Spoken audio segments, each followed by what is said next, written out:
Thoth, the god of wisdom, guides my path through the desert of my soul. The sands of time shift and swirl as I search for truth and meaning.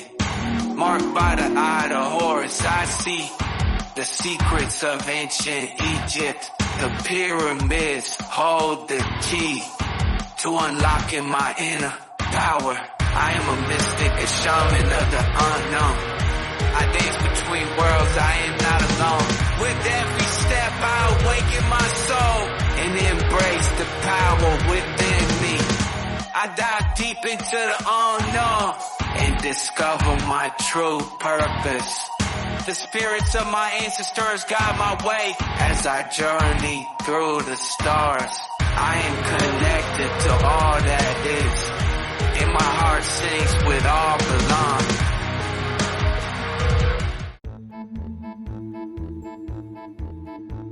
All right, Libra, here we are with the Oracle messages. We're going to divvy up the cards, figure it out, and, add some assistance here to your message. Let's get into it.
It is what it is.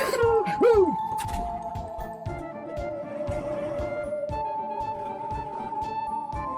Alright, Libra, first up, card 8. Beauty and the Beast. Message: you need some space in relationships. You must free yourself from a controlling force. You have given away all your power, and now you must take it back. In love and friendship and matters of the heart, people engage in games of dominance because of their upbringings or the stories of in their heads. This thinking keeps them in fear. In this card, one person is influenced by the other and is attempting to appease a kind of tyrant. Her love is true, but her rose has thorns. This card cries out for you to consider a healthier form of love in which you remain true to yourself. Someone is leaning on you, and his authority and maturity is overwhelming your own wisdom, which is more naive, fresh, and innocent. Both have their place, but right now you may need to ask for more space in a close relationship.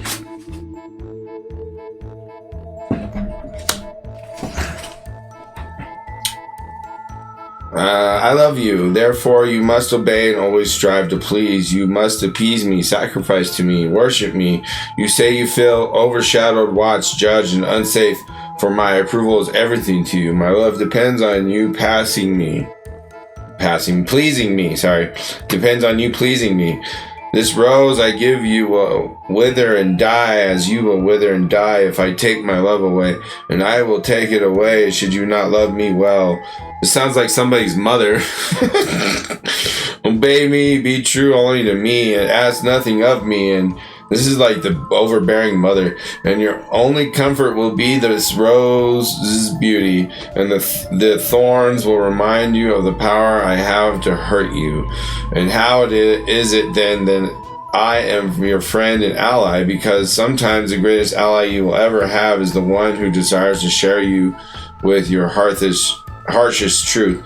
It is no joy for me to reveal that this is taking place, but you for now are in the power of someone who is far too much like me. Free yourself. Okay, so this is like hey, you have overburdened mother energy going on in your life for some reason. This dark mother acting like she loves you, but she threatens to kill everyone. I'm like, what? Crazy bitch.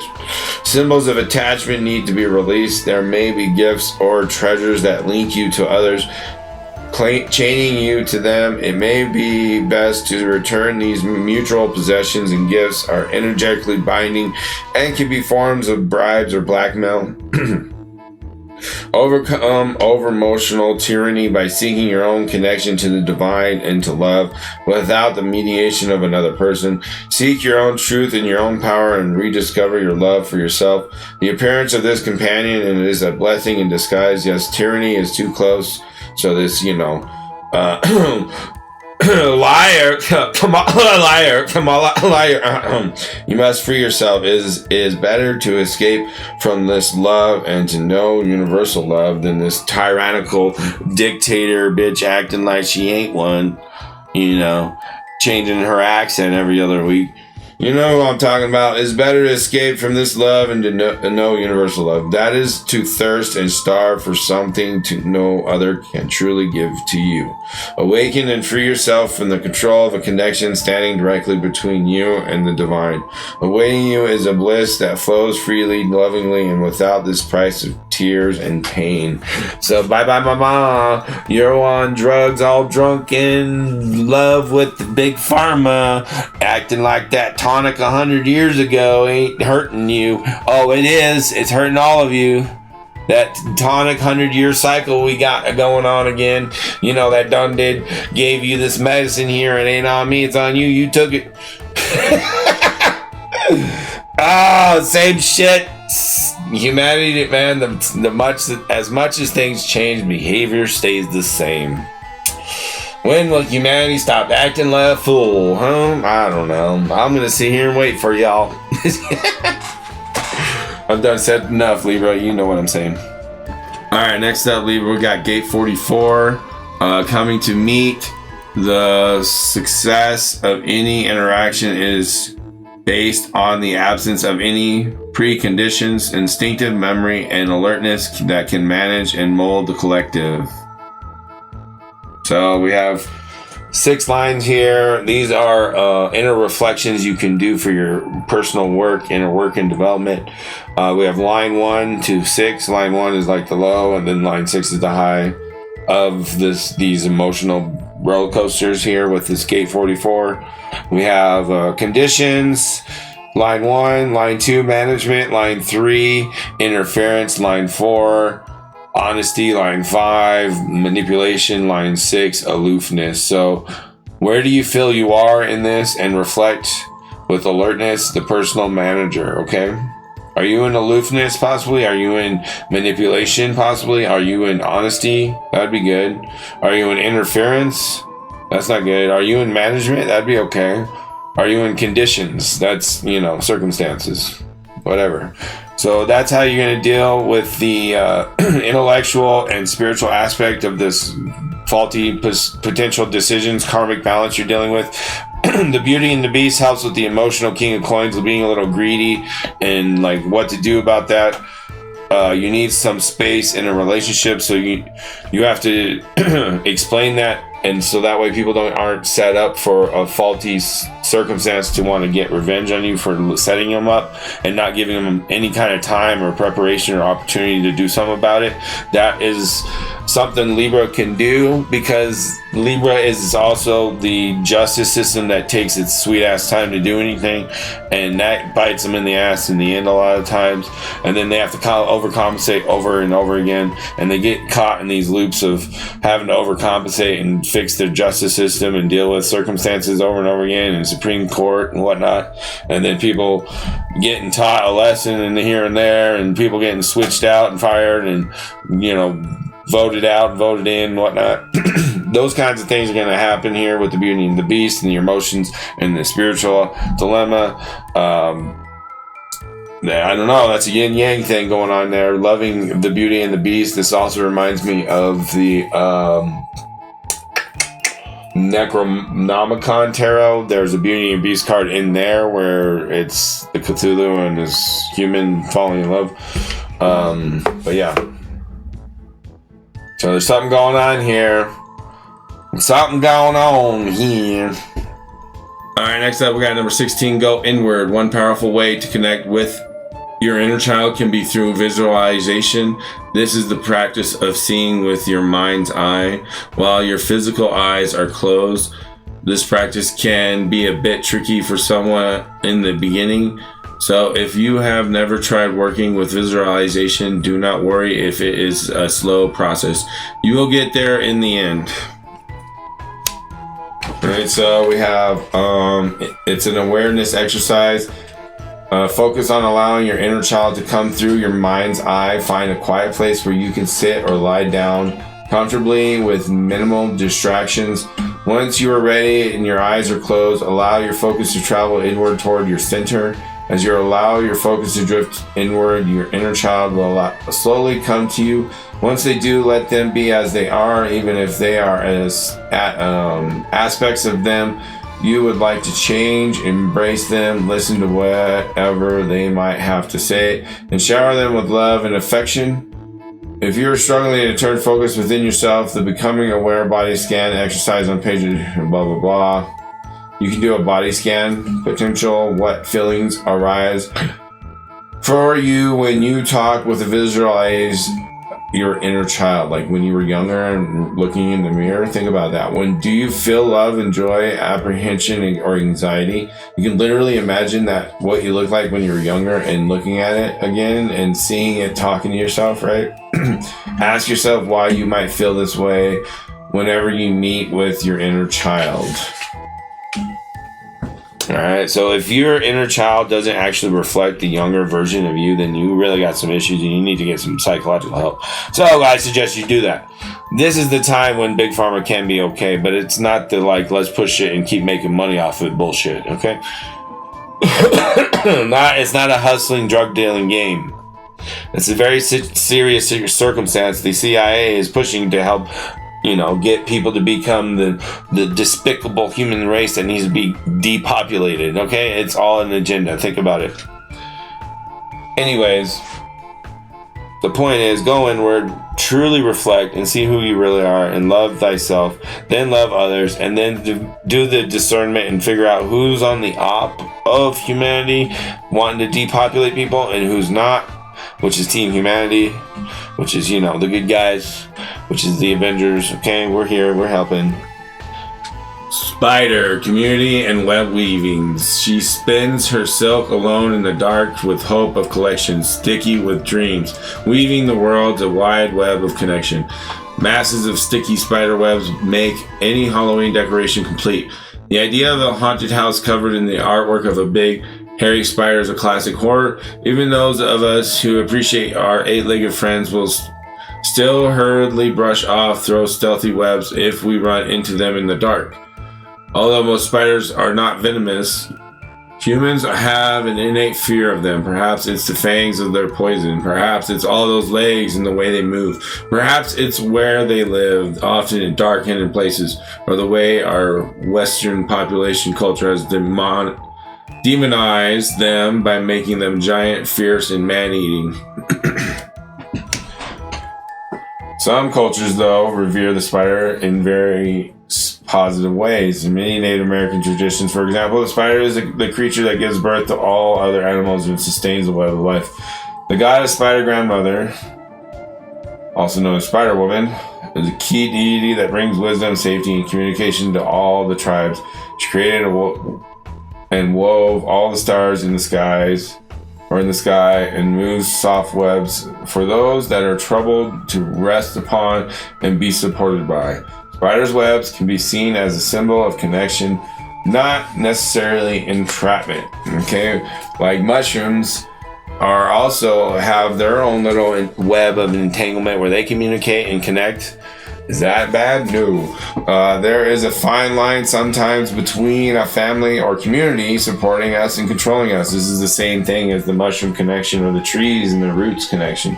This card looks at this discernment. It also suggests you review this way you communicate with the wider community at work or generally with others and take steps to improve this or do it slightly different. It also indicates that there needs to be a balance between what you do for yourself and what you do for others. If we give too much to the outside, our strength diminishes and we cannot weave the supporting web for ourselves. So this has to do with the Empress in reverse, the physical, the social, not the social, but finances, your career, or your home, your health, and your intellectual strength. This is a understanding of your karmic webs of what you've entailed yourself, your body, your health, your career, all of that. And the Empress and why you're stagnant and what's going on and what to do going forward. It's all part of a web and interconnected soul tribe, soul bubbles. Edgar Casey, I strongly suggest reading up and understanding what that's all about to help you and understand making the right decisions going forward. Number 10, rock bottom. Surrender and acceptance are the keys to freedom. As difficult as it may be to accept, it seems that you've reached a point where you can go no further in the same manner in which you've been doing things. Perhaps you've hit a proverbial brick or experienced a deep sense of loss and don't know where to turn. The old way of doing things must be discarded fully in order to move onward and upward. A new dimension and a new strategy are called for.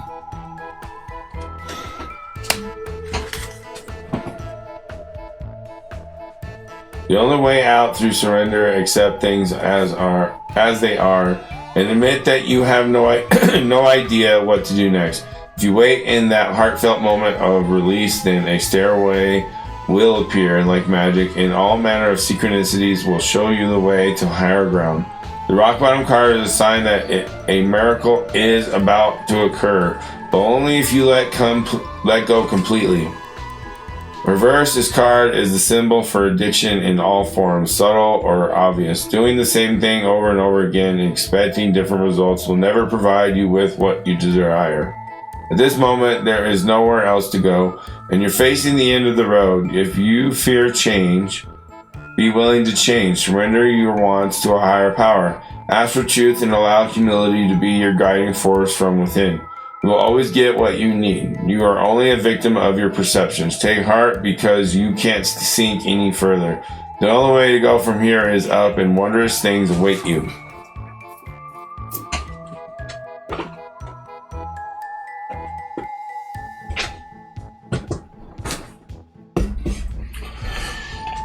Alright, there you go, rock bottom. So, in other words, this is the bottom. It's only up from here as far as the social and the emotional game goes here. You're at your bottom. You're about to not be this king of coins, in reverse, greedy, corrupt, tyrannical heart person. You're about to figure out, okay, maybe I need to let go and release and just go with the flow for a little bit and see what happens. And, you know, put my faith in that thy will be done, which is, you know, the highest version of yourself or your God or whatever you believe in, the force, whatever, giving you assistance in understanding why you're going through what you're going through and what to do about it is part of a path and journey that you must endure or you've been chosen for, or, you know, that saying, God wouldn't put you there if you couldn't deal with it. That's all a destiny phrase. These are all destiny phrases that people won't admit is just pretty much saying, choose to accept your destiny or not to accept your destiny. Yes, we all have free will. You can choose to accept your destiny or you can choose to not accept your destiny. Some of us, it's easier to choose their destiny because of the circumstances we're in, and some of us, it's harder to choose those things. Okay? So some of us has chosen, hey, if I choose this life, it'll line perfectly up with my destiny. So that's why I am where I am. And then others are like, oh, and I like to just play with it and understand and learn and develop myself with others on the social media game. And people don't realize it's part of an experiment. Anyways, all of it is really ultimately is all part of a God experience, which is an experiment. If you think about what does experiment mean, it means to experience. To figure something out. Experience, right? You need experience to know more, to be worth something in this world, or like a human being. And you know, that's the purpose of life, is to gain experience. But you don't just want to sit around and eat, right? I mean, you gotta play video games or something. You gotta interact with people, right? Something, right? You gotta do something other than just sit there and be lonely and don't communicate or connect with nobody. I'm sure majority of people are connecting. Even the Buddhist monks are up there with each other connecting, okay, in some way. There's always a human connection, interaction, to where we are all connected. And I'm sure they understand they have to keep that connection, otherwise there's no real effect on what they're from their work or what they're doing, and they lose their way if they ever did that. So we all have to stay connected, okay? Part of the web, the spider web. Yes, it feels like rock bottom, the apocalypse, whatnot, whatever. The tightening of everybody, squeezing on everything of our lives and how we deal with things from all countries in all ways, from all the past 4 years drama and bullshit and people trying to play God and control everybody and direct traffic into this new world or whatever, which is actually the old world throwing up and trying to eat its own vomit, which is Ouroboros BS. You guys want to eat your own poop and vomit or bugs? I don't. I'd like to go on to a new age, new world, brave new world. Can we do that? I'd appreciate it. Thank you. See ya. Don't forget, subscribe, like, and share all those amazing things. If you're wondering why am I watching this at the end of October and it's an October reading, because you had to be a member to see it early. Other than that, I love you. Bye.